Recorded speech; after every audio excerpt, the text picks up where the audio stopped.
ਜੇਲ੍ਹਾਂ ਦੇ ਵਿੱਚ ਜਿਹੜੇ ਨੌਜਵਾਨ 26 ਨੂੰ ਲੈ ਕੇ ਫੜੇ ਹੋਏ ਸੀ ਜਾਂ ਜੇਲ੍ਹਾਂ ਦੇ ਵਿੱਚ ਬੰਦ ਸੀਗੇ, ਉਹਨਾਂ ਦੀ ਰਿਹਾਈ ਹੋ ਰਹੀ ਹੈ। ਕਈ ਨੌਜਵਾਨ ਬਾਹਰ ਵੀ ਆਏ ਨੇ ਤੇ ਕਈ ਨੌਜਵਾਨ ਹਜੇ ਅੰਦਰ ਵੀ ਨੇਗੇ। ਇਹ ਸਰਕਾਰ ਦੀ ਇੱਕ ਬੜੀ ਹੀ ਸੋਚੀ ਸਮਝੀ ਚਾਲ ਸੀ ਇਸ ਮੋਰਚੇ ਨੂੰ ਲੀਹੋਂ ਤਾਰਨ ਦੀ, ਇਸ ਮੋਰਚੇ ਨੂੰ ਸਾਬੋਦਾਸ ਕਰਨ ਦੀ, ਫੇਲ ਕਰਨ ਦੀ। ਭਾਵੇਂ ਕੋਈ ਕਿਸੇ ਹੋਰ ਮਾਰਕੀਟ ਸੀ, ਕੋਈ ਪੰਜਾਬੀ ਵਿਭਾਗ ਸੀ, ਕਿਤੇ ਜਿੱਥੇ ਵੀ ਕੋਈ ਉਹਨਾਂ ਨੂੰ ਕਿਸਾਨ ਜਾਂ ਪੰਜਾਬ ਦਾ ਜਾਂ ਹਰਿਆਣੇ ਦਾ ਬੰਦਾ ਮਿਲਿਆ, ਉਹਨਾਂ ਨੇ ਉਸ ਦੀ ਗ੍ਰਿਫਤਾਰੀ ਕਰ ਲਈ। ਜਦੋਂ ਅਸੀਂ ਇਹਨਾਂ ਨੂੰ ਅਪੋਜ਼ ਕੀਤਾ ਤਾਂ ਉਸ ਤੋਂ ਬਾਅਦ ਇੱਕ ਵੀ ਨੋਟਿਸ ਪੰਜਾਬ 'ਚ ਨਹੀਂ ਗਿਆ ਹੈ ਤੇ ਬਾਕੀ ਕਿਸੇ ਨੋਟਿਸ ਕੋਈ ਗ੍ਰਿਫਤਾਰ ਵੀ ਨਹੀਂ ਕੀਤਾ ਹੈ। ਜਿੰਨੇ ਐਜੀਟੇਸ਼ਨਾਂ ਦੇ ਵਿੱਚ ਪੁਲਿਸ ਨੇ ਕੇਸ ਫਾਈਲ ਕੀਤੇ, ਉਹ ਕੋਰਟ ਨੇ ਸਾਰੇ ਕੇਸ ਫੇਲ ਹੋਏ ਤੱਕ। ਉਹਦਾ ਕਾਰਨ ਹੈ ਕਿ ਤਾਂ ਸਟੋਰੀ ਬਹੁਤ ਝੂਠੀ ਬਣਾਉਂਦੇ ਨੇ। D5 ਚੈਨਲ ਦੇਖਣ ਵਾਲੇ ਸਾਰੇ ਦਰਸ਼ਕਾਂ ਨੂੰ ਪਿਆਰ ਭਰੀ ਸਤਿ ਸ਼੍ਰੀ ਅਕਾਲ। ਮੈਂ ਸੰਜੀਵ ਕੁਮਾਰ ਅੱਜ ਤੁਹਾਨੂੰ ਦੱਸਣ ਜਾ ਰਿਹਾ ਹਾਂ ਸਿੰਘੂ ਬਾਰਡਰ ਤੇ ਸਾਡੇ ਨਾਲ ਬਹੁਤ ਮਸ਼ਹੂਰ ਐਡਵੋਕੇਟ ਭੰਗੂ ਜੀ ਨੇ, ਜਿਨ੍ਹਾਂ ਨਾਲ ਅਸੀਂ ਗੱਲ ਕਰਦੇ ਹਾਂ ਇਸ ਅੰਦੋਲਨ ਬਾਰੇ ਤੇ ਜਿਹੜੇ ਨੌਜਵਾਨ ਜੇਲ੍ਹਾਂ ਦੇ ਵਿੱਚ ਬੰਦ ਨੇ ਜਾਂ ਰਿਹਾ ਹੋਏ ਨੇ ਉਹਨਾਂ ਬਾਰੇ। ਸਤਿ ਸ਼੍ਰੀ ਅਕਾਲ ਜੀ। ਸਤਿ ਸ਼੍ਰੀ ਅਕਾਲ ਜੀ। ਸਰ, ਜਿਸ ਤਰ੍ਹਾਂ ਜੇਲ੍ਹਾਂ ਦੇ ਵਿੱਚ ਜਿਹੜੇ ਨੌਜਵਾਨ 26 ਨੂੰ ਲੈ ਕੇ ਫੜੇ ਹੋਏ ਸੀ ਜਾਂ ਜੇਲ੍ਹਾਂ ਦੇ ਵਿੱਚ ਬੰਦ ਸੀਗੇ, ਉਹਨਾਂ ਦੀ ਰਿਹਾਈ ਹੋ ਰਹੀ ਹੈ। ਕਈ ਨੌਜਵਾਨ ਬਾਹਰ ਵੀ ਆਏ ਨੇ ਤੇ ਕਈ ਨੌਜਵਾਨ ਹਜੇ ਅੰਦਰ ਵੀ ਨੇਗੇ। ਕਿਸ ਤਰ੍ਹਾਂ ਦਾ ਤੁਹਾਡਾ ਜਿਹੜਾ ਸੈੱਲ ਹੈ ਉਹ ਕਿਸ ਤਰ੍ਹਾਂ ਦਾ ਕੰਮ ਕਰ ਰਿਹਾ ਹੈ? ਦੇਖੋ, ਇਸ ਤਰ੍ਹਾਂ ਦੀ 26 ਦੀ ਘਟਨਾ ਤੋਂ ਬਾਅਦ ਇਹ ਘਟਨਾ ਬਹੁਤ ਵੱਡੀ ਸੀ। ਜਿਸ ਤਰ੍ਹਾਂ ਤੁਹਾਨੂੰ ਪਤਾ ਹੈ ਵੀ ਸਰਕਾਰ ਦੀ ਇੱਕ ਬੜੀ ਹੀ ਸੋਚੀ ਸਮਝੀ ਚਾਲ ਸੀ ਇਸ ਮੋਰਚੇ ਨੂੰ ਲੀਹੋਂ ਤਾਰਨ ਦੀ, ਇਸ ਮੋਰਚੇ ਨੂੰ ਸਾਬੋਦਾਸ ਕਰਨ ਦੀ, ਫੇਲ ਕਰਨ ਦੀ। ਇਹ ਉਸ ਦੇ ਤਹਿਤ ਹੀ ਜਿੰਨੇ ਬੇਦੋਸ਼ੇ ਲੋਕ ਸਨ, ਭਾਵੇਂ ਉਹ ਲਾਲ ਕਿਲ੍ਹੇ ਉਹਨਾਂ 'ਚੋਂ ਕੋਈ ਨਹੀਂ ਗਿਆ ਹੈ, ਉਹਨਾਂ ਸਾਰਿਆਂ ਨੂੰ ਵੱਖ-ਵੱਖ ਥਾਵਾਂ ਤੋਂ ਉਹਨਾਂ ਨੇ ਅਰੈਸਟ ਕੀਤਾ। ਅਰੈਸਟ 26 ਨੂੰ ਨਹੀਂ ਕੀਤਾ, ਅਰੈਸਟਾਂ 8 ਫਰਵਰੀ ਤੱਕ ਕੀਤੀਆਂ ਨੇ based on the CCTV footage. ਭਾਵੇਂ ਕੋਈ ਆਊਟਰ ਰਿੰਗ ਰੋਡ 'ਤੇ ਸੀ, ਭਾਵੇਂ ਕੋਈ ਕਿਸੇ ਹੋਰ ਮਾਰਕੀਟ ਸੀ, ਕੋਈ ਪੰਜਾਬੀ ਵਿਭਾਗ ਸੀ, ਕਿਤੇ ਜਿੱਥੇ ਵੀ ਕੋਈ ਉਹਨਾਂ ਨੂੰ ਕਿਸਾਨ ਜਾਂ ਪੰਜਾਬ ਦਾ ਜਾਂ ਹਰਿਆਣੇ ਦਾ ਬੰਦਾ ਮਿਲਿਆ, ਉਹਨਾਂ ਨੇ ਉਸ ਦੀ ਗ੍ਰਿਫਤਾਰੀ ਕਰ ਲਈ। ਸੋ ਇਹ ਅਸੀਂ ਸਾਹਮਣੇ ਇੱਕ ਬਹੁਤ ਵੱਡਾ ਰਿਪਰੈਸ਼ਨ ਸੀ ਜਿਹੜਾ ਸਰਕਾਰ ਨੇ ਇਸ ਮੋਰਚੇ ਨੂੰ ਫੇਲ ਕਰਨ ਲਈ ਢਾਇਆ ਸੀ। ਓਰੀਜਨਲੀ ਉਹਦੇ ਵਿੱਚ 122 ਜਿਹੜੇ ਨੌਜਵਾਨ ਗ੍ਰਿਫਤਾਰ ਹੋਏ ਸੀ 26 ਤੇ 29 ਨੂੰ, ਪਰ ਬਾਅਦ ਦੇ ਵਿੱਚ ਕੁਝ ਗ੍ਰਿਫਤਾਰੀਆਂ ਹੋਰ ਪਈਆਂ ਤਾਂ ਟੋਟਲ ਨੰਬਰ ਹੁੰਦਾ 151 ਹੋ ਗਿਆ ਸੀ। ਫਿਰ ਉਹਨਾਂ ਦੇ ਵਿੱਚ ਧਾਰਾਵਾਂ ਵੀ ਬੜੀਆਂ, 307, 395, 397, 332, 353, 120 ਵੀ ਜਿਹੜੀਆਂ ਧਾਰਾਵਾਂ ਤੁਸੀਂ ਕਹੋ ਕ੍ਰਿਮੀਨਲ ਲੋਕਾਂ ਦੇ ਖਿਲਾਫ ਲੱਗਦੀਆਂ ਨੇ, ਕਿਉਂਕਿ 307 ਆਮ ਧਾਰਾ ਨਹੀਂ, ਇਹ ਇਰਾਦਾ ਕਤਲ ਹੈ। ਇਹਦੇ ਵਿੱਚ ਕੋਈ ਨਾ ਕੋਈ ਐਕਟ ਕਰਨਾ ਪੈਂਦਾ, ਤੁਹਾਨੂੰ ਵੈਸੇ ਨਹੀਂ ਲਾਉਂਦੇ ਹੈ। ਇਹ ਉਹਨਾਂ ਲੋਕਾਂ ਦੇ ਉੱਪਰ ਲਾਈ ਜਿਹੜਾ ਐਕਟ ਹੀ ਕੋਈ ਨਹੀਂ ਕੀਤਾ ਹੈ। ਹੁਣ ਅਸੀਂ ਤੁਹਾਡੇ ਸਾਹਮਣੇ ਬੈਠੇ ਹਾਂ 36 ਕਿਸਾਨ ਲੀਡਰ ਇਸ ਮੋਰਚੇ ਦੇ। ਸਾਡੇ ਖਿਲਾਫ 3 FIR, ਇੱਕ ਸਿੰਘੂ ਬਾਰਡਰ ਤੋਂ, ਇੱਕ ਟਿੱਕਰੀ ਤੋਂ, ਇੱਕ ਗਾਜ਼ੀਪੁਰ ਤੋਂ। ਅਸੀਂ 3 ਥਾਵਾਂ 'ਤੇ ਹਾਜ਼ਰ ਕਿਵੇਂ ਹੋ ਸਕਦੇ ਸੀ? 3 FIR ਇੱਕੋ ਦਿਨ ਲੌਂਚ ਕਰਤੀਆਂ ਸਾਡੇ ਖਿਲਾਫ। ਤਾਂ ਇਹ ਬੜਾ ਕਾਨੂੰਨੀ ਵੀ ਧੱਜੀਆਂ ਉਡਾਈਆਂ ਔਰ ਜਿਹੜਾ ਜ਼ਬਰ ਜ਼ੁਲਮ ਹੈ ਉਸ ਦੀ ਹਨੇਰੀ ਵੀ ਕਿਸਮ ਦੀ ਸੀ ਮੋਰਚੇ ਨੂੰ ਫੇਲ ਕਰਨ ਦੇ ਲਈ। ਪਰ ਸਾਡੀ ਕਮੇਟੀ ਨੇ, ਜੋ ਲੀਗਲ ਕਮੇਟੀ ਇੱਥੇ ਬਣੀ, ਉਹਨੇ ਬੜੇ ਸੋਚ ਸਮਝ ਕੇ ਇਸ ਦਾ ਅਸੀਂ ਮੁਕਾਬਲਾ ਕੀਤਾ ਔਰ ਉਹਨਾਂ ਨੌਜਵਾਨਾਂ ਨੂੰ ਜਿਹੜੇ ਜੇਲ੍ਹਾਂ ਦੇ ਵਿੱਚ ਸਨ ਉਹਨਾਂ ਨੂੰ ਇਨਸਾਫ ਦਿਵਾਇਆ। ਭਾਵੇਂ ਸੰਗੀਨ ਧਾਰਾਵਾਂ ਸਨ, ਪਰ ਸਾਡੇ ਸੂਝਵਾਨ ਵਕੀਲਾਂ ਨੇ ਇੱਕ ਕੇਸ ਦੀ ਬਹਿਸ ਕਰਕੇ ਸਾਰਿਆਂ ਨੂੰ ਲਗਭਗ ਜ਼ਮਾਨਤਾਂ ਦਵਾਈਆਂ। ਹੁਣ ਪੰਜਾਬ 'ਚੋਂ ਐਸਾ ਕੋਈ ਨੌਜਵਾਨ ਨਹੀਂ। ਲੇਟੈਸਟ ਰਣਜੀਤ ਸਿੰਘ ਇਕੱਲਾ ਸੀ ਜਿਹੜਾ 29 ਦੀ ਘਟਨਾ 'ਚ ਸ਼ਾਮਿਲ ਸੀ, ਉਹਨੂੰ ਵੀ ਜ਼ਮਾਨਤ ਮਿਲ ਗਈ, ਉਹ ਵੀ ਰਿਹਾ ਹੋ ਗਿਆ।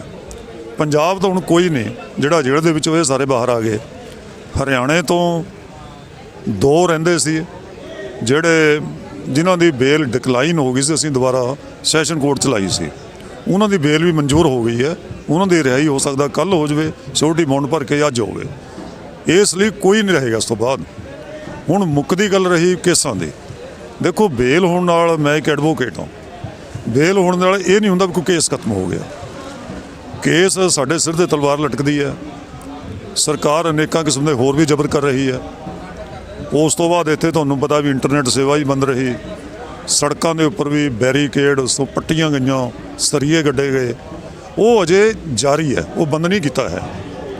ਤਾਂ ਸਾਨੂੰ ਕਿੰਨਿਆਂ ਨੂੰ ਨੋਟਿਸ ਪੰਜਾਬ ਦੇ ਜਾਰੀ ਕੀਤੇ ਉਹਨਾਂ ਨੇ, ਜਿਹੜੇ ਸੈਕਸ਼ਨ 160 CRPC, 91 CRPC, ਇਹਦੇ ਵਿੱਚ ਉਹ ਸਿਰਫ ਇਸ ਲਈ ਡਰਾਉਣ ਲਈ ਲੋਕਾਂ ਨੂੰ ਜਿਹੜੇ ਘਰਾਂ 'ਚ ਬੈਠੇ ਸੀ ਵੀ ਤੁਹਾਡੇ ਟਰੈਕਟਰ ਦਾ ਨੰਬਰ ਉੱਥੇ ਆ ਗਿਆ ਜੀ ਫੋਟੋ ਦੇ ਵਿੱਚ, ਤੁਸੀਂ ਆਓ, ਜਾਂਚ ਪੜਤਾਲ 'ਚ ਸ਼ਾਮਿਲ ਹੋ।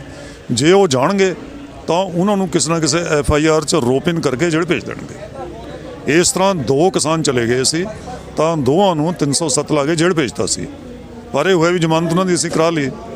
ਅਸੀਂ ਇੱਕ ਫੈਸਲਾ ਲਿਆ ਇੱਕਦਮ ਸੰਯੁਕਤ ਮੋਰਚੇ ਨੇ ਔਰ ਸਾਡੀ ਲੀਗਲ ਕਮੇਟੀ ਨੇ, ਬਿਨਾਂ ਨੋਟਿਸਾਂ ਤੋਂ ਬਿਲਕੁਲ ਨਹੀਂ ਡਰਨਾ ਹੈ।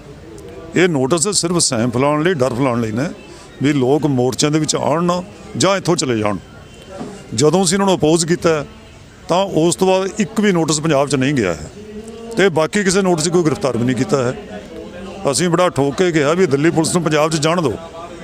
ਜਦੋਂ ਉਹਨਾਂ ਕੋਲ ਕੋਈ ਕਿਸੇ ਕੋਰਟ ਨੇ ਵਾਰੰਟ ਇਸ਼ੂ ਨਹੀਂ ਕੀਤੇ, ਵਾਰੰਟ ਉਹਨਾਂ ਕੋਲ ਨਹੀਂ ਹੈ, ਕੋਈ FIR ਉਹਨਾਂ ਕੋਲ ਨਹੀਂ ਹੈ, ਤਾਂ ਕਿਸੇ ਨੂੰ ਗ੍ਰਿਫਤਾਰ ਨਹੀਂ ਕਰ ਸਕਦੇ ਹੈ। ਇਹ ਕਹਿਣ ਤੇ ਕਿਉਂਕਿ ਇੱਕ ਪੋਲੀਟੀਕਲ ਇਸ਼ੂ ਸੀ, ਅਸੀਂ ਨੂੰ ਪੋਲੀਟੀਕਲੀ ਫਾਈਟ ਆਊਟ ਕੀਤਾ। ਉਹ ਕਹਿਣ ਤੋਂ ਬਾਅਦ ਅੱਜ ਸਾਰੇ ਭਾਵੇਂ ਉਹ ਨੋਟਿਸ ਜਾਰੀ ਕੀਤੇ ਜਾਂ ਨਾ ਕੀਤੇ, ਉਹ ਇੱਕ ਰੱਦੀ ਟੋਕਰੀ ਚਲੇ ਗਏ, ਕੋਈ ਕਿਸਾਨ ਗ੍ਰਿਫਤਾਰ ਨਹੀਂ ਹੋਇਆ। ਪਰ ਰਹੀ ਗੱਲ ਕੇਸਾਂ ਦੀ, ਉਹ ਤਲਵਾਰ ਲਟਕ ਰਹੀ ਹੈ ਜਦ ਤੱਕ ਮੋਰਚਾ ਜਿਹੜਾ ਦੇਖੋ ਉਹਨਾਂ ਦੀ ਫੇਟ ਹੈ ਜਿਹੜੀ ਕੇਸਾਂ ਦੀ ਮੁਕੱਦਮਿਆਂ ਦੀ, ਉਹ ਮੋਰਚੇ ਦੇ ਜਿਹੜਾ ਹੱਲ ਹੁੰਦਾ, ਸੋਲਿਊਸ਼ਨ ਹੁੰਦਾ, ਉਹਦੇ ਡਿਪੈਂਡ ਕਰਦੀ ਹੈ। ਮੋਰਚਾ ਅਸੀਂ ਜਿੱਤਦੇ ਹਾਂ, ਕਾਨੂੰਨ ਰੱਦ ਹੁੰਦੇ ਨੇ, ਸਾਰੇ ਕੇਸ ਰੱਦ ਹੋਣਗੇ, ਸਾਰੇ ਪਰਚੇ ਰੱਦ ਹੋਣਗੇ, ਸਾਰੇ ਨੋਟਿਸ ਰੱਦ ਹੋਣਗੇ। ਇਨ ਕੇਸ ਕੋਈ ਮੋਰਚੇ ਦਾ ਕੋਈ ਹੋਰ ਕਿਸੇ ਕਿਸਮ ਦੀ ਕੋਈ ਨੈਗੇਟਿਵ ਗੱਲ ਹੋ ਜਾਂਦੀ ਹੈ ਤਾਂ ਇਹ ਟਰਾਇਲ ਇਕੱਲੇ ਕਿਸਾਨਾਂ ਨੂੰ ਨਹੀਂ, ਸਾਰੇ ਲੀਡਰਾਂ ਨੂੰ ਭੁਗਤਣੇ ਪੈਣੇ, ਜਿਹੜਾ ਕਿ ਬਹੁਤ ਵੱਡਾ ਪ੍ਰੋਸੈਸ ਹੋਏਗਾ, ਬਹੁਤ ਵੱਡੀ ਪਰੇਸ਼ਾਨੀ ਹੋਣੀ ਹੈ। 307 395 ਜਿਹੜਾ ਟਰਾਇਲ ਹੈ ਇਹ ਸਾਲਾਂ ਬੱਧੀ ਚੱਲਦਾ ਹੈ। ਇਹਦੇ ਵਿੱਚ ਉਮਰ ਕੈਦ ਤੱਕ ਦੀ ਸਜ਼ਾ ਹੋ ਸਕਦੀ ਹੈ। ਪਰ ਸਵਾਲ ਹੈ ਵੀ ਐਵੀਡੈਂਸ, ਕਿਉਂਕਿ ਸਾਰੇ ਗਵਾਹ ਪੁਲਿਸ ਦੇ ਨੇ, ਸਾਰਿਆਂ ਨੂੰ ਇਹ ਪੁਲਿਸ ਨੂੰ ਸੱਟਾਂ ਲੱਗੀਆਂ, ਉਹਨਾਂ ਦਾ ਸਮਾਨ ਖੋਇਆ ਗਿਆ, ਕਿਸੇ ਦਾ ਕੋਈ ਅਸਲਾ ਖੋਇਆ ਗਿਆ, ਇਹ ਸਾਰਾ ਪ੍ਰੂਵ ਉਹਨਾਂ ਨੂੰ ਕਰਨਾ ਪਏਗਾ, ਐਵੀਡੈਂਸ ਨੂੰ ਲਿਆਉਣੀ ਪੈਣੀ ਹੈ। ਪਰ ਮੈਂ ਇਹ ਸਾਫ਼ ਤੁਹਾਨੂੰ ਕਹਿ ਦੇਣਾ ਚਾਹੁੰਦਾ ਵੀ ਅੱਜ ਤੱਕ ਜਿੰਨੇ ਐਜੀਟੇਸ਼ਨਾਂ ਦੇ ਵਿੱਚ ਪੁਲਿਸ ਨੇ ਕੇਸ ਫਾਈਲ ਕੀਤੇ, ਉਹ ਕੋਰਟ ਨੇ ਸਾਰੇ ਕੇਸ ਫੇਲ ਹੋਏ ਤੱਕ। ਉਹਦਾ ਕਾਰਨ ਹੈ ਕਿ ਤਾਂ ਸਟੋਰੀ ਬਹੁਤ ਝੂਠੀ ਬਣਾਉਂਦੇ ਨੇ, ਤਾਂ ਝੂਠੀ ਸਟੋਰੀ ਕੋਰਟ 'ਚ ਕਿਤੇ ਖੜਦੀ ਨਹੀਂ। ਫਿਰ ਐਵੀਡੈਂਸ ਜਿਹੜੀ ਹੁੰਦੀ ਹੈ, ਐਵੀਡੈਂਸ ਉਹਨਾਂ ਕੋਲ ਹੁੰਦੀ ਨਹੀਂ। ਪੁਲਿਸ ਦੇ ਸਿਪਾਹੀ ਹੁੰਦੇ ਨੇ, ਉਹਨਾਂ ਦੇ ਗਵਾਹ, ਉਹ ਵਿਚਾਰੇ ਡਰਦੇ ਹੋਏ ਐਜੀਟੇਸ਼ਨ ਤੋਂ ਆਉਂਦੇ ਨਹੀਂ ਹੈ ਜਾਂ ਬਦਲੀਆਂ ਕਰਾ ਕੇ ਦੂਰ ਚਲੇ ਜਾਂਦੇ ਨੇ। ਇਸ ਕਰਕੇ ਕੋਈ ਵੀ case for the want of evidence court ਜਾ ਕੇ ਫੇਲ ਹੋ ਜਾਂਦਾ ਹੈ। ਪਰ ਫਿਰ ਵੀ ਸੰਯੁਕਤ ਮੋਰਚੇ ਦਾ ਇਹ ਫੈਸਲਾ ਹੈ, ਸਾਡਾ ਹੀ ਫੈਸਲਾ ਹੈ ਕਿ ਜਿਨ੍ਹਾਂ ਦੇ ਉੱਪਰ ਮੁਕੱਦਮੇ ਦਾਇਰ ਹੋਏ ਨੇ, ਜੇ ਉਹਨਾਂ ਦੇ ਕੱਲ੍ਹ ਨੂੰ ਟਰਾਇਲ ਚੱਲਣਗੇ ਤਾਂ ਅਸੀਂ ਉਸ ਤਰ੍ਹਾਂ ਹੀ ਵਲੰਟਰੀ ਸਰਵਿਸ ਜਿਸ ਤਰ੍ਹਾਂ ਹੁਣ ਪ੍ਰੋਵਾਈਡ ਕੀਤੀ ਹੈ। ਦੇਖੋ, ਕਿਸਾਨਾਂ ਤੋਂ, ਉਹਨਾਂ ਦੇ ਘਰਦਿਆਂ ਤੋਂ ਇੱਕ ਪੈਸਾ ਨਾ ਸਾਡੇ ਕਿਸੇ ਵਕੀਲ ਨੇ, ਨਾ ਕਿਸੇ ਦੇ ਕਲਰਕ ਨੇ ਜਾਂ ਕਿਸੇ ਹੋਰ ਖਰਚੇ ਲਈ ਇੱਕ ਪੈਸਾ ਨਹੀਂ ਕਿਸੇ ਕੋਲ ਲਿਆ। ਸਾਰੀ ਫ੍ਰੀ ਵਲੰਟਰੀ ਸਰਵਿਸ ਪ੍ਰੋਵਾਈਡ ਕੀਤੀ ਹੈ। ਕੱਲ੍ਹ ਨੂੰ ਮੁਕੱਦਮੇ ਚੱਲਣਗੇ, ਸਾਡੀ ਐਜੀਟੇਸ਼ਨ ਦੇ ਪਾਰਟ ਨੇ, ਉਹ ਐਜੀਟੇਸ਼ਨ ਲੜਨ ਆਏ ਲੋਕ ਸਾਰੇ, ਅਸੀਂ ਉਹਨਾਂ ਲਈ ਵਚਨਬੱਧ ਹਾਂ। ਸੰਯੁਕਤ ਮੋਰਚਾ ਉਹਨਾਂ ਦੇ ਕੇਸ ਜਿਸ ਤਰ੍ਹਾਂ ਜ਼ਮਾਨਤਾਂ ਕਰਾਈਆਂ, ਫ੍ਰੀ ਇਸ ਤਰ੍ਹਾਂ ਹੀ ਟਰਾਇਲ ਵੀ ਲੜਾਂਗੇ ਤੇ ਕੱਲ੍ਹ ਨੂੰ ਬਰੀ ਵੀ ਕਰਾਵਾਂਗੇ। ਇਹ ਅਸੀਂ ਉਹਨਾਂ ਨੂੰ ਸਪਸ਼ਟ ਕਿਹਾ। ਦੂਜਾ, ਅਸੀਂ ਉਹਨਾਂ ਦੇ ਧੰਨਵਾਦੀ ਹਾਂ ਜਿਹੜੇ ਜੇਲ੍ਹਾਂ 'ਚੋਂ ਆਏ। ਦੇਖੋ, ਜੇਲ੍ਹ ਜਾ ਕੇ ਬੰਦਾ ਡਰ ਜਾਂਦਾ ਹੈ ਵੀ ਆਇਆ ਜੀ ਮੁਕੱਦਮਾ ਬਣ ਗਿਆ, ਹੁਣ ਆਪਾਂ ਘਰ ਬੈਠੀਏ ਤੇ ਕਾਹਨੂੰ ਆਉਣਾ। ਪਰ ਤੁਸੀਂ ਦੇਖਿਆ ਕਿ ਨਹੀਂ ਦੇਖਿਆ ਵੀ ਜਿੰਨੇ ਜੇਲ੍ਹਾਂ 'ਚੋਂ ਆਏ, ਲਗਭਗ ਜ਼ਿਆਦਾ ਬੰਦੇ ਸਾਡੀ ਸੰਯੁਕਤ ਮੋਰਚੇ 'ਚ ਸਟੇਜ 'ਤੇ ਆਏ, ਆ ਕੇ ਉਹਨਾਂ ਨੇ ਧੰਨਵਾਦ ਕੀਤਾ ਵੀ ਸਾਨੂੰ ਬੇਲ ਕਰਾਈ ਹੈ, ਔਰ ਨਾਲ ਇਹ ਕਿਹਾ ਕਿ ਅਸੀਂ ਐਜੀਟੇਸ਼ਨ ਦੇ ਵਿੱਚ ਪਾਰਟੀਸਪੇਟ ਕਰਕੇ ਹੀ ਮੁਕੱਦਮੇ ਬਣੇ। ਇਸ ਲਈ ਅਸੀਂ ਐਜੀਟੇਸ਼ਨ ਨਹੀਂ ਛੱਡਣੀ। ਅਸੀਂ ਘਰ ਗਏ ਹਾਂ, ਘਰ ਮੁੜ ਕੇ ਮੋਰਚਿਆਂ 'ਚ ਆ ਗਏ, ਐਜੀਟੇਸ਼ਨ ਲੜਾਂਗੇ, ਖੇਤੀ ਕਾਨੂੰਨ ਰੱਦ ਕਰਾਵਾਂਗੇ, ਇਸ ਅੰਦੋਲਨ ਤੇਜ਼ ਕਰਾਂਗੇ। ਤਾਂ ਸਾਨੂੰ ਬੜਾ ਬਲ ਮਿਲਿਆ ਸਾਨੂੰ। ਤਾਂ ਇਹ ਜਿਹੜੀ ਕਾਨੂੰਨੀ ਪ੍ਰਕਿਰਿਆ ਇਹ ਸੀ। ਪਰ ਮੈਂ ਇਸ ਨੂੰ ਸਮਝਦਾ ਵੀ ਜਿਹੜਾ ਰਿਪਰੈਸ਼ਨ ਕਰਨਾ ਹੈ ਅਨਡੈਮੋਕ੍ਰੈਟਿਕ ਹੈ, ਅਨਕੌਂਸਟੀਟਿਊਸ਼ਨਲ ਹੈ। ਈਵਨ ਪੁਲਿਸ ਕਸਟਡੀ ਟੌਰਚਰ ਕਰਨਾ, ਹੁਣ ਸਾਨੂੰ ਕਿੰਨੇ ਨੌਜਵਾਨਾਂ ਨੇ ਦੱਸਿਆ, ਅਸੀਂ ਜੇਲ੍ਹਾਂ 'ਚ ਮਿਲਣ ਗਏ ਕਿ ਦੇਖੋ ਜਦ ਮੈਨੂੰ ਫੜਿਆ ਫਲਾਣੇ ਥਾਣੇ ਲੈ ਗਏ, ਮੈਨੂੰ ਉੱਥੇ ਕੁੱਟਿਆ ਗਿਆ। ਸੁਪਰੀਮ ਕੋਰਟ ਸਪਸ਼ਟ ਕਹਿੰਦੀ ਹੈ, ਦੇਖੋ ਹੁਣ ਵੀ ਜੇ ਕਿਸੇ ਨੂੰ ਇੰਟੈਰੋਗੇਸ਼ਨ ਕਰਨੀ ਹੈ, ਇੰਟੈਰੋਗੇਸ਼ਨ ਤੁਸੀਂ ਬਾਈ ਕੁਐਸਚਨ ਕਰਨੀ ਹੈ ਔਰ ਡਿਸਟੈਂਸ 'ਤੇ ਬਿਠਾ ਕੇ ਕਰਨੀ ਹੈ, ਉਸ ਨੂੰ ਕੁੱਟਮਾਰ ਨਹੀਂ ਕਰਨੀ ਹੈ। ਮੈਂ ਕੁਐਸਚਨ ਨੂੰ ਤੁਸੀਂ ਆਨਸਰ ਕਰੋ, ਦਿਸ ਇਜ਼ ਇੰਟੈਰੋਗੇਸ਼ਨ। ਹੁਣ ਜੇ ਤੁਸੀਂ ਥਾਣੇ 'ਚ ਬੁਲਾਏ ਕੁੱਟਮਾਰ ਕਰ ਰਹੇ ਹੋ, ਵੀ ਇਨਹਿਊਮਨ ਟੌਰਚਰ, ਕਿਸੇ ਦੇ ਮੂੰਹ ਦੇ ਉੱਪਰ ਬੂਟ ਉਤਰੋਗੇ, ਹੋਰ ਉਤਰੋ, ਇਹ ਬਿਲਕੁਲ ਗਲਤ ਹੈ। ਇਹ ਸੰਵਿਧਾਨ ਦੀ ਵੀ ਉਲੰਘਣਾ, ਜਮਹੂਰੀ ਪ੍ਰਕਿਰਿਆ ਦੀ ਵੀ ਉਲੰਘਣਾ ਹੈ। ਇਹੀ ਕਾਰਨ ਹੈ ਕਿ ਬ੍ਰਿਟਿਸ਼ ਦੀ ਪਾਰਲੀਮੈਂਟ ਨੇ, ਈਵਨ ਅਮਰੀਕਾ ਦੀ ਵੀ ਟੀਮ ਨੇ, ਤੁਸੀਂ ਅਖਬਾਰਾਂ 'ਚ ਪੜ੍ਹਿਆ, ਉਹਨਾਂ ਨੇ ਬੜਾ ਨੋਟਿਸ ਲਿਆ ਵੀ ਇੰਡੀਆ ਦੇ ਵਿੱਚ ਜਿਹੜੀਆਂ ਐਜੀਟੇਸ਼ਨ ਚੱਲਦੀਆਂ ਪੀਸਫੁਲ, ਉਹਨਾਂ ਦੇ ਉੱਪਰ ਬਹੁਤ ਸਰਕਾਰ ਰਿਪਰੈਸ਼ਨ ਕਰ ਰਹੀ ਹੈ, ਮਨੁੱਖੀ ਅਧਿਕਾਰਾਂ ਦੀ ਉਲੰਘਣਾ ਹੋ ਰਹੀ ਹੈ, ਸ਼ਹਿਰੀ ਆਜ਼ਾਦੀਆਂ, ਸਿਵਲ ਲਿਬਰਟੀਜ਼ ਉਹ ਵਾਇਲੇਟ ਕੀਤੀਆਂ ਜਾ ਰਹੀਆਂ ਨੇ। ਤਾਂ ਉਹਨਾਂ ਨੇ ਇੰਡੀਅਨ ਗੌਰਮੈਂਟ ਨੂੰ ਕਿਹਾ, ਔਰ British prime minister Boris Johnson, ਉਹ ਜਦੋਂ ਇੱਥੇ ਆਉਣਾ ਤਾਂ ਉਹਨਾਂ ਦਾ ਸਪਸ਼ਟ ਕਿਹਾ ਕਿ ਮਨੁੱਖੀ ਅਧਿਕਾਰਾਂ ਦਾ, ਜਮਹੂਰੀਅਤ, ਸ਼ਹਿਰੀ ਆਜ਼ਾਦੀ ਦੀ ਬਹਾਲੀ ਦਾ ਮਾਮਲਾ ਮੈਂ ਇੰਡੀਅਨ ਗੌਰਮੈਂਟ ਨਾਲ ਉਠਾਵਾਂਗਾ। ਤਾਂ ਮੈਂ ਸਮਝਦਾ ਵੀ ਇਹ ਗੱਲ ਜਿਹੜਾ ਪੀਸਫੁਲ ਮੋਰਚਾ ਸਾਡਾ, ਜਿਸ ਨੂੰ 4 ਮਹੀਨੇ ਹੋਣ ਵਾਲੇ ਨੇ, ਇਹ ਅਸੀਂ ਪਛਾਣ ਦੇ ਵਿੱਚ ਦੇਸ਼ 'ਚ ਨਹੀਂ ਵਿਦੇਸ਼ਾਂ 'ਚ ਵੀ ਸਫਲ ਹੋਏ ਹਾਂ। ਵੀ ਇੱਕ ਤਾਂ ਗੌਰਮੈਂਟ ਕਿਸਾਨਾਂ ਨਾਲ ਧੱਕਾ ਕਰ ਰਹੀ ਹੈ। ਖੇਤੀ ਕਾਨੂੰਨ ਐਸੇ ਬਣਾਏ ਜਿਨ੍ਹਾਂ ਦੀ ਨਾ ਕਿਸਾਨਾਂ ਨੂੰ ਲੋੜ ਹੈ, ਨਾ ਕਿਸਾਨਾਂ ਨੇ ਮੰਗ ਕੀਤੀ, ਤਾਂ ਫਿਰ ਵੀ ਸਾਡੇ ਉੱਪਰ ਠੋਸੇ ਗਏ। ਕਹਿੰਦੇ ਨੇ ਵੀ ਸਾਨੂੰ ਫਾਇਦਾ ਹੋਣਾ ਮੁੱਠੀ ਭਰ ਕਾਰਪੋਰੇਟ ਘਰਾਣਿਆਂ ਨੂੰ, ਅਦਾਨੀ ਤੇ ਅੰਬਾਨੀਆਂ ਨੂੰ, ਜਿਨ੍ਹਾਂ ਨੂੰ ਉਹ ਸਾਡੀ ਜ਼ਮੀਨ ਖੋਹ ਕੇ ਦੇਣਾ ਚਾਹੁੰਦੇ ਨੇ। ਸਾਨੂੰ ਨਹੀਂ ਫਾਇਦਾ ਇਸ ਦਾ ਹੋਣਾ ਹੈ। ਇਸ ਲਈ ਇੱਕ ਤਾਂ ਇਹ ਗੱਲ ਅਸੀਂ ਸਾਬਤ ਕਰਨ ਦੇ ਵਿੱਚ ਸਫਲ ਹੋਏ ਹਾਂ ਵਿਦੇਸ਼ਾਂ ਤੱਕ ਵੀ।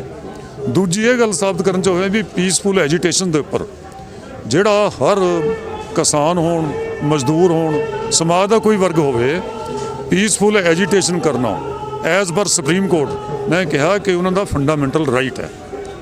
ਜਦੋਂ ਸਾਡੇ ਖਿਲਾਫ ਪਟੀਸ਼ਨ ਦਾਇਰ ਹੋਈ, ਅਸੀਂ ਇੱਥੇ ਆ ਕੇ ਬੈਠੇ ਤਾਂ ਇਹ ਕਿਹਾ ਵੀ ਜੇ ਹਾਈਵੇ ਰੋਕ ਕੇ ਬੈਠੇ ਨੇ ਕਿਸਾਨ ਇੱਥੇ, ਇਹਨਾਂ ਨੂੰ ਹਾਈਵੇ ਤੇ ਉਠਾਓ, ਕਿਉਂਕਿ ਕਰੋਨਾ ਫੈਲਣ ਦਾ ਡਰ ਹੈ।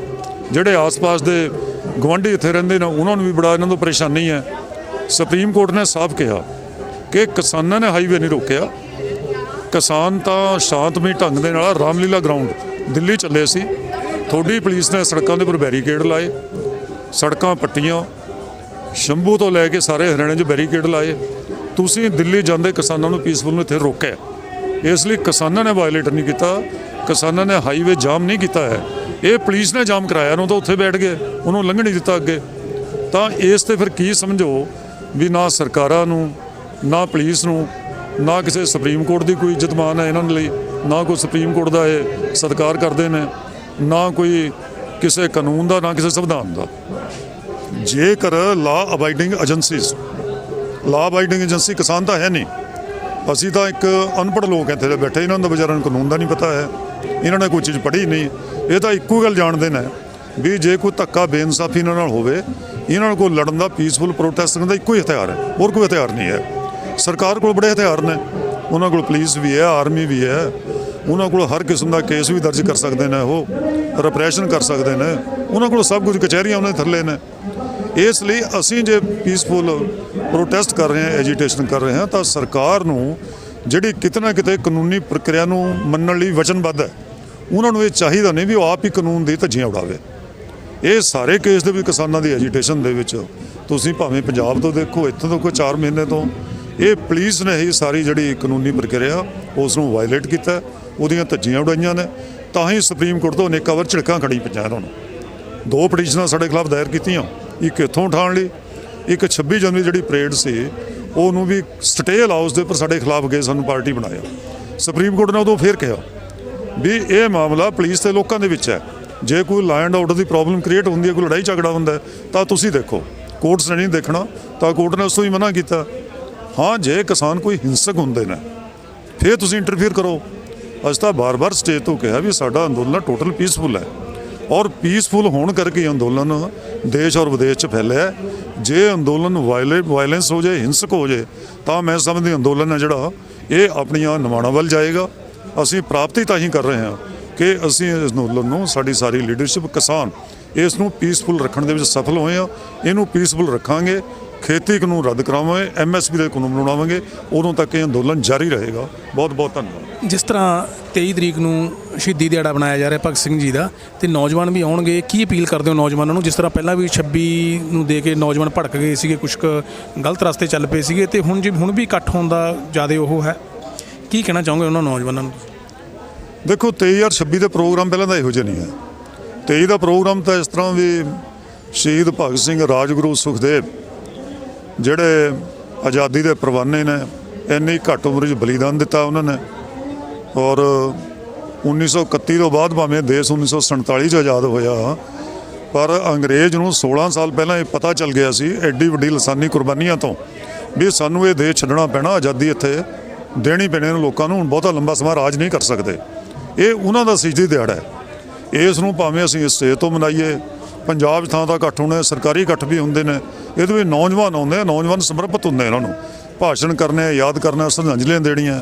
ਨਾਲ ਇਸ ਵਾਰੀ ਅਸੀਂ ਮੈਸੇਜ ਇਹ ਦੇਣਾ ਹੈ ਕਿ ਜਿਸ ਸਿਸਟਮ ਨੂੰ ਬਹਾਲ ਕਰਨ ਦੇ ਲਈ, ਜਿਸ ਉਦੇਸ਼ ਲਈ ਦੀ ਪ੍ਰਾਪਤੀ ਲਈ ਉਹਨਾਂ ਨੇ ਕੁਰਬਾਨੀਆਂ ਕੀਤੀਆਂ ਸੀ, ਉਹ ਸੁਪਨਾ ਅਜੇ ਪੂਰਾ ਨਹੀਂ ਹੋਇਆ, ਉਹ ਅਧੂਰਾ ਹੈ, ਕੁਝ ਵੀ ਉਹਦੇ ਵਿੱਚ ਕਾਮਯਾਬ ਨਹੀਂ ਹੋਇਆ। ਜਿੰਨੀ ਕੁ ਆਜ਼ਾਦੀ ਉਹਨਾਂ ਨੇ ਹਾਸਲ ਕੀਤੀ ਸੀ, ਅੱਜ ਉਹ ਆਜ਼ਾਦੀ ਵੀ ਸਾਡੇ ਕੋਲ ਹੈ ਨਹੀਂ। ਇਸ ਲਈ ਇਹ ਤਾਂ ਦੂਜੀ ਆਜ਼ਾਦੀ ਦੀ ਜੰਗ ਹੈ ਹੁਣ ਜਿਹੜੀ ਲੜਨੀ ਪੈ ਰਹੀ ਹੈ। ਆਰਥਿਕ ਨਾ ਬਰਾਬਰੀ ਤਾਂ ਹੈ ਹੀ ਹੈ, ਗਰੀਬੀ ਅਮੀਰੀ ਦਾ ਪਾੜਾ ਉਨਾ ਹੀ ਹੈ, ਮਹਿੰਗਾਈ ਉਨਾ ਹੀ ਹੈ, ਪਰ ਜਿੱਥੇ ਸ਼ਹਿਰੀ ਆਜ਼ਾਦੀਆਂ ਬਹਾਲ ਸੀ, ਡੈਮੋਕ੍ਰੈਟਿਕ ਰਾਈਟਸ ਹੋਏ ਸੀ ਬਹਾਲ, ਉਹ ਵੀ ਅੱਜ ਸਰਕਾਰ ਖੋਹ ਰਹੀ ਹੈ। ਇਸ ਲਈ ਇਹ ਮੈਸੇਜ ਦੇਣਾ ਹੈ, ਸੱਚੀ ਸ਼ਰਧਾਂਜਲੀ ਉਹਨਾਂ ਨੂੰ ਇਹੀ ਦੇਣੀ ਹੈ। ਇਹਦੇ ਵਿੱਚ ਕਿਸੇ ਕਿਸਮ ਦੀ ਵਾਇਲੈਂਸ ਦਾ ਉਹਦਾ ਕੋਈ ਖਤਰਾ ਨਹੀਂ। ਨਾ ਹੀ 26 ਤਰੀਕ ਦੇ ਭਾਰਤ ਬੰਦ ਦੇ ਵਿੱਚ ਅਸੀਂ ਕਿਸੇ ਪਾਸੇ ਕੋਈ ਮਾਰਚ ਨਹੀਂ ਕਰਨਾ, ਕੋਈ ਦਿੱਲੀ ਦੇ ਅੰਦਰ ਨਹੀਂ ਜਾਣਾ, ਕੋਈ ਪਾਰਲੀਮੈਂਟ ਵੱਲ ਨਹੀਂ ਜਾਣਾ, ਕੋਈ ਹੋਰ ਕੁਝ ਨਹੀਂ ਕਰਨਾ। ਭਾਰਤ ਬੰਦ ਹੈ ਜਿਹਦੇ ਵਿੱਚ ਅਪੀਲ ਕੀਤੀ ਹੈ ਸਾਰੇ ਲੋਕਾਂ ਨੂੰ ਕਿ ਇੱਕ ਸਰਕਾਰ ਦਾ ਜਿਹੜਾ ਨਾਦਰਸ਼ਾਹੀ ਫੈਸਲਾ ਹੈ ਜ਼ਬਰ ਕਰਨ ਦਾ, ਖੇਤੀ ਕਾਨੂੰਨ ਲਿਆਉਣ ਦਾ, ਇਹਦੇ ਖਿਲਾਫ ਇੱਕ ਇਕੱਠੇ ਹੋ ਕੇ ਯੂਨਾਈਟਿਡ ਮੈਸੇਜ ਦਈਏ ਭਾਰਤ ਬੰਦ ਕਰਕੇ, ਜਿਹਦੇ ਵਿੱਚ ਹਰ ਕਿਸਮ ਦਾ ਅਦਾਰਾ ਸਿਵਾਏ ਜ਼ਰੂਰੀ ਸੇਵਾਵਾਂ ਤੋਂ ਉਹਨੂੰ ਛੱਡ ਕੇ ਬੰਦ ਹੋਣ, ਤਾਂ ਕਿ ਸਰਕਾਰ ਨੂੰ ਸੰਕੇਤ ਜਾਵੇ ਕਿ ਸਾਰਾ ਦੇਸ਼, ਸਾਰਾ ਭਾਰਤ ਹੈ ਜਿਹੜਾ ਅੱਜ ਖੇਤੀ ਕਾਨੂੰਨ ਦੇ ਖਿਲਾਫ ਹੈ ਔਰ ਲੋਕਾਂ 'ਚ ਵਿਆਪਕ ਰੋਸ ਔਰ ਬੇਚੈਨੀ ਹੈ ਇਹਨਾਂ ਦੇ ਫੈਸਲੇ ਦੇ ਖਿਲਾਫ। ਇਸ ਲਈ ਇਹਨਾਂ 'ਚ ਕੋਈ ਹਿੰਸਕ ਕਾਰਵਾਈ ਹੋਣ ਦਾ ਕੋਈ ਪ੍ਰਸ਼ਨ ਪੈਦਾ ਨਹੀਂ ਹੁੰਦਾ। ਇਹ ਟੋਟਲ ਪੀਸਫੁਲ ਰਹੇਗਾ ਔਰ ਇਹਨੂੰ ਪੀਸਫੁਲ ਰੱਖਾਂਗੇ।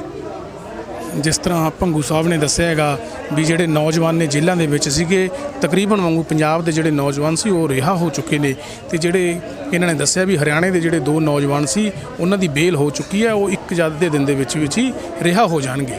ਕੈਮਰਾਮੈਨ ਗੁਰਪ੍ਰੀਤ ਦੇ ਨਾਲ Sanjeev Lucky, D5 channel, Singhu border, Delhi. D5 channel Punjabi ਹੁਣੇ ਸਬਸਕ੍ਰਾਈਬ ਕਰੋ, ਬੈਲ ਆਈਕਨ ਤੇ ਕਲਿੱਕ ਕਰੋ।